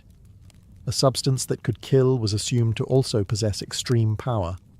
Love and death were often imagined as neighbors. In practice, actual bull's blood was dangerous to consume due to coagulation and toxicity.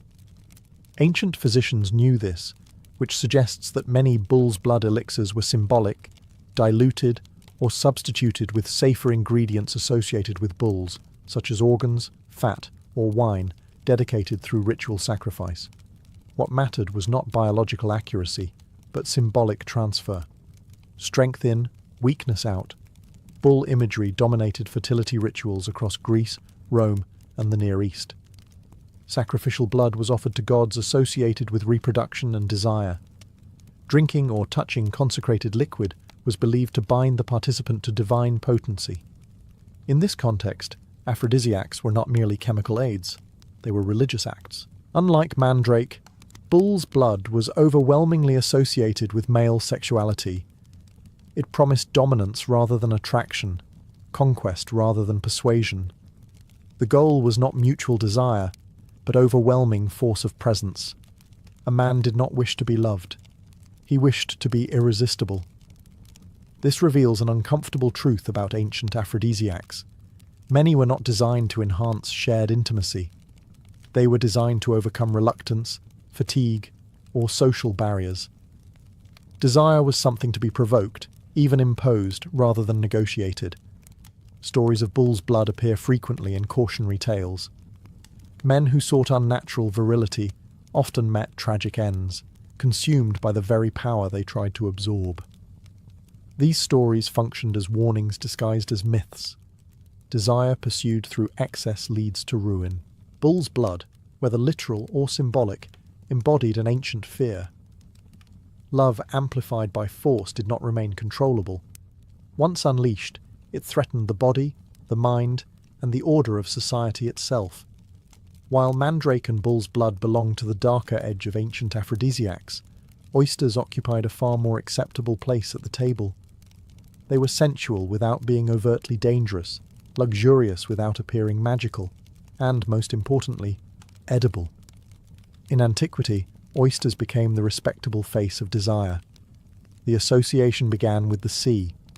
Aphrodite, goddess of love, was born from the foam of the ocean. Anything drawn from the water carried erotic symbolism by default. Oysters, hidden inside rough shells and revealed only when pried open, seemed designed for metaphor. Ancient writers rarely resisted the comparison. Closed, modest, and plain on the outside. Soft, moist, and suggestive within. Greek and Roman elites believed oysters stimulated desire through abundance and richness. They were expensive, transported alive over long distances, and served fresh at banquets where excess itself was part of the appeal. To eat oysters was to signal wealth, leisure, and indulgence, all conditions thought to encourage romance. Unlike more extreme aphrodisiacs, oysters did not promise transformation. They promised readiness. A body well fed, warmed by wine and softened by luxury, was assumed to be more receptive to pleasure. Desire was not forced into existence. It was coaxed out through comfort. Roman authors such as Pliny the Elder praised oysters for their invigorating properties, while satirists mocked men who consumed them obsessively in pursuit of sexual stamina. The joke worked because the belief was widespread. Everyone knew what oysters were for, even if no one said it directly. Oysters also allowed women participation without suspicion. Drinking mandrake wine raised eyebrows. Serving oysters at dinner did not. This made them socially useful. Desire could be cultivated without appearing desperate or dangerous. Aphrodisiacs worked best when they blended into everyday life. Yet oysters still carried moral tension. Excessive indulgence was linked to decadence, softness, and loss of discipline. Philosophers warned that constant stimulation weakened character. Desire, once awakened too easily, became difficult to restrain. Even the safest aphrodisiac carried risk. Oysters reveal something essential about ancient love culture. Not all desire was summoned through spells or blood. Much of it was nurtured through environment, status, and sensory pleasure. The ancient world understood something modern discussions often forget. Attraction thrives when the body feels secure, fed, and indulged. In the end, oysters did not promise magic. They promised mood. And in antiquity, mood was half the battle. Beyond roots, blood, and seafood, ancient lovers turned to something far less tangible: magic. Love was not only consumed, it was invoked. Elixirs, charms, and whispered formulas formed an entire underground economy of desire, operating at the edges of religion, medicine, and superstition. These elixirs rarely relied on a single ingredient. Recipes combined herbs, wine, honey, oils, ash, hair, nail clippings, and bodily fluids. What mattered was not flavour or safety, but symbolism. Each component carried meaning: honey for sweetness, wine for warmth, hair for personal connection. Mixing them created a physical representation of emotional intention. Words mattered as much as substances. Ancient magical papyri preserve love spells that read like desperate negotiations with the universe. Names of gods were invoked repeatedly. Commands were spoken aloud. Some spells demanded obedience from the target, instructing them to feel burning desire, sleepless longing, and unbearable attraction until union was achieved. Love was framed as compulsion, not choice. These practices crossed social boundaries. Enslaved people, courtesans, soldiers, merchants, and elite women all used love magic. It thrived precisely because official society offered few acceptable ways to pursue desire freely. When marriage was arranged and reputation fragile, magic offered secrecy and hope. Women appear frequently in surviving sources as practitioners, though this reflects male anxiety as much as reality. A woman who used love magic was portrayed as dangerous, manipulative, and unnatural. Yet the spells themselves suggest vulnerability. Many ask not for domination, but for affection, return, or relief from loneliness. Magic was a response to powerlessness as often as it was a tool of control.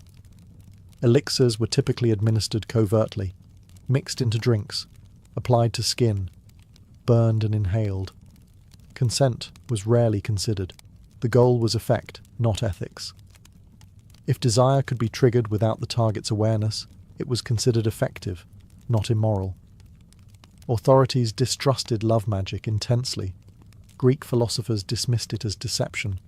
Roman law occasionally prosecuted it as harmful sorcery, especially when outcomes turned violent or obsessive. This reinforced its reputation. Forbidden tools always feel more powerful. What these elixirs reveal is not ancient ignorance, but ancient anxiety. Love was unpredictable, dangerous, and socially risky. Magic offered the illusion of control over something terrifyingly uncertain. In a world without emotional freedom, whispered words and secret mixtures felt safer than honesty. Desire, once again, was not trusted to emerge on its own. It had to be summoned, commanded, or forced into being. Not all ancient aphrodisiacs were wrapped in magic or excess. Some belonged firmly to medicine. Ancient physicians believed that desire, like any bodily state, could fall out of balance. Too much passion weakened the body. Too little signaled illness. Love, when unmanaged, became pathology. Greek medical writers described lovesickness as a real condition, not a metaphor. Patients suffered from insomnia, loss of appetite, erratic behavior, and obsessive thoughts focused on a single person. Physicians did not dismiss this as poetry. They diagnosed it. The body, they believed, was overwhelmed by heat, dryness, or imbalance of humours. Treatment varied. Sometimes the cure was fulfillment. If desire caused illness, satisfying it could restore equilibrium. This advice was dangerous, especially for women and enslaved people whose consent or circumstances made fulfillment impossible. When union could not occur, doctors turned to substitutes. Wine infused with herbs was prescribed to warm the blood and calm the nerves. Certain foods were recommended to stimulate circulation or soften emotional rigidity. Baths, massages, and aromatics played a role.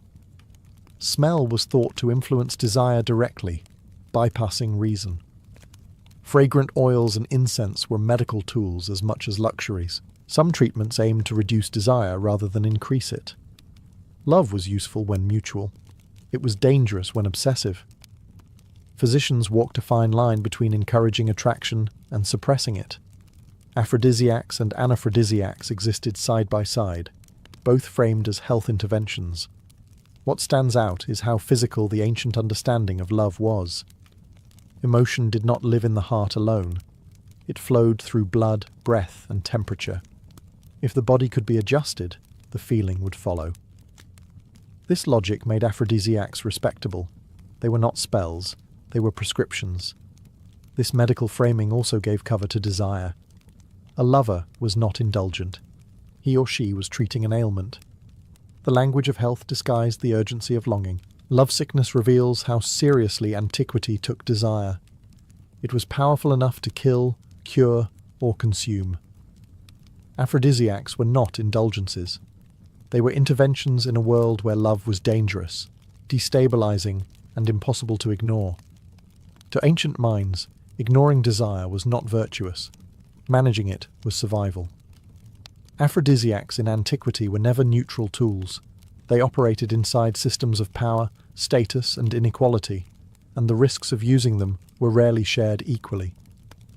Desire might have been universal, but the consequences of acting on it were not. For elite men, aphrodisiacs were indulgences. A failed potion meant embarrassment, wasted money, or ridicule in satire. For women, enslaved people, and those without protection, the stakes were far higher. Being accused of using love magic could destroy reputations, invite legal punishment, or justify violence. The same act read as playful excess in one context became dangerous manipulation in another. Women in particular were associated with aphrodisiacs in hostile sources.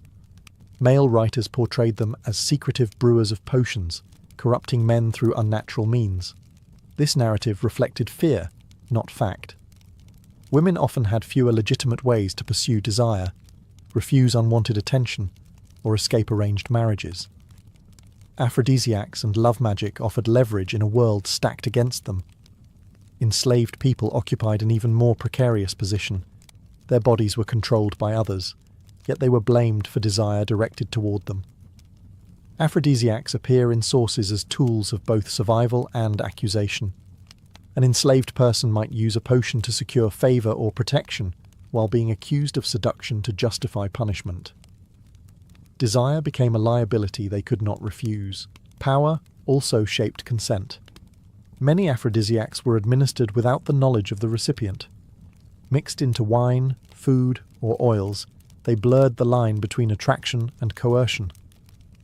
Ancient culture rarely questioned this. Desire mattered more than agreement. Success was measured by effect, not ethics. This imbalance explains why aphrodisiacs were both popular and feared. They threatened social order by bypassing hierarchy. If desire could be chemically or magically induced, then class, gender, and authority lost some of their control. That possibility made aphrodisiacs feel subversive, even when widely used. Laws occasionally targeted love magic, but enforcement was inconsistent. Punishment followed scandal, not principle. Once again, status determined outcome. Power absorbed risk. Aphrodisiacs reveal a hard truth about ancient love.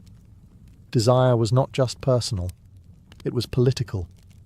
And tools meant to kindle passion often exposed who could afford to desire freely and who paid for it afterward.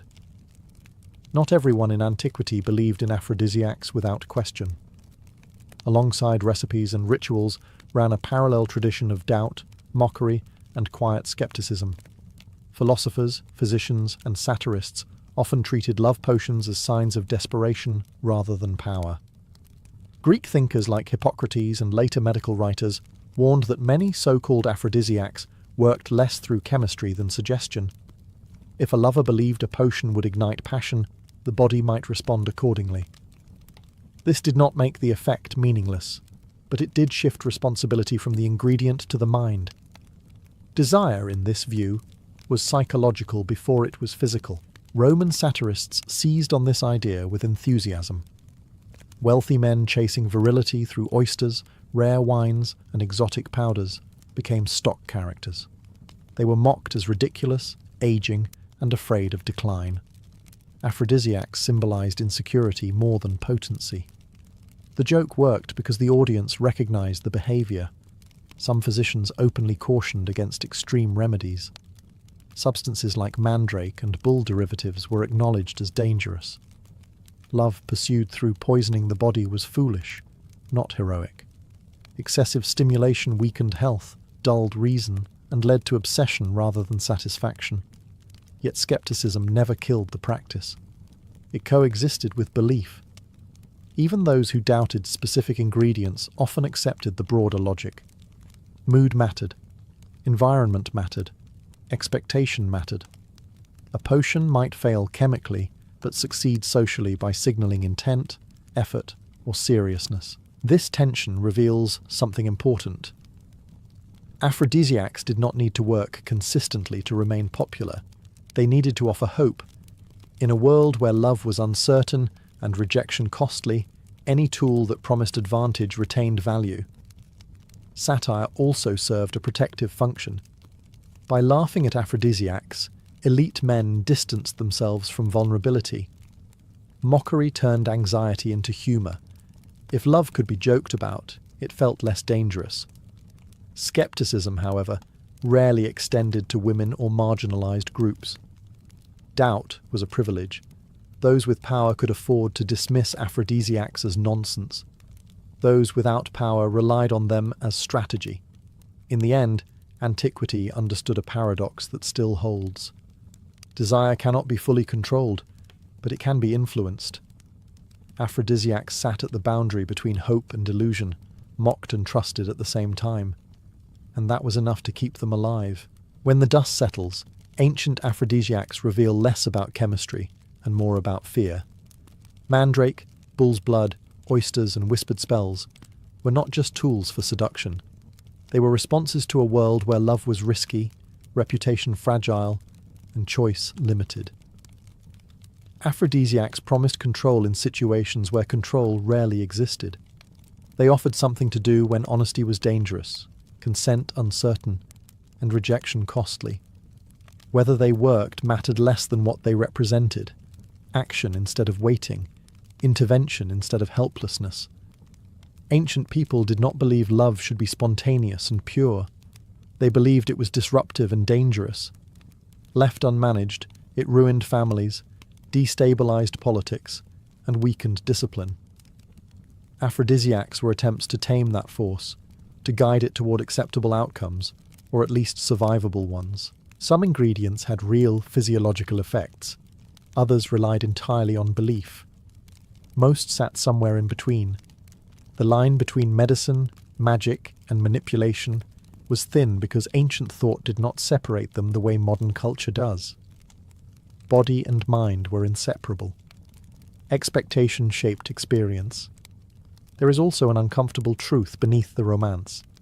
Many aphrodisiacs were designed not to enhance mutual desire, but to override hesitation. Ancient love culture prioritized outcome over ethics. Attraction was something to be produced, not negotiated. That mindset shaped the ingredients chosen and the methods used. And yet, for all their danger, aphrodisiacs also speak to vulnerability. They reveal people afraid of being unwanted, aging, ignored, or powerless. They show longing dressed up as ritual, fear disguised as confidence. Behind every potion was someone hoping not to be rejected. In the end, ancient aphrodisiacs did not guarantee love. They guaranteed belief. Belief that desire could be influenced. Belief that action mattered. Belief that love, terrifying and uncontrollable, could be nudged into shape. That belief alone was powerful enough to survive for centuries.